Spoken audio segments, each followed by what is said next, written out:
Good morning, it's Monday.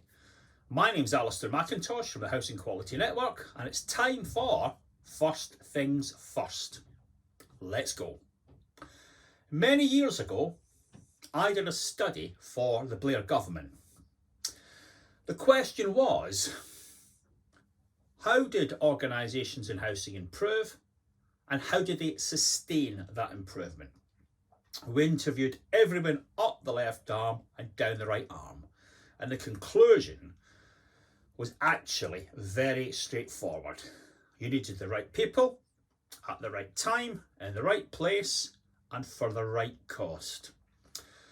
As you watch the Grenfell inquiry, it's crystal clear that that simple lesson has been lost in time, hasn't it?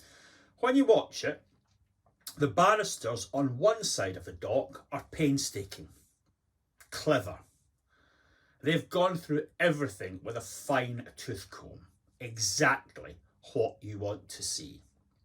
It stands in stark contrast to the officers and others at the opposite side of the dock, who more often than not flounder and fail to clear whatever technical hurdle is placed in front of them.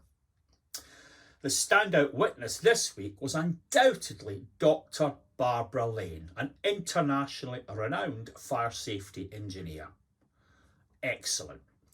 She was clear, she was on top of the brief, she was practical, she was sensible. Everything you want to see. When you watched the barristers questioning her, you could see a smile coming on their face, a thin smile of relief, and their shoulders relaxed. At last, they were talking to someone that knew what they were on about. But in many respects, it wasn't in any sense a fair contest. I make no criticism of Dr. Barbara Lane or the barristers. I stand in admiration of them. But the fact remains, the barristers and others are costing the inquiry £40 million. And you do wonder how much better things would have been had that money been available to local authorities and developers and housing associations when they were constructing the properties.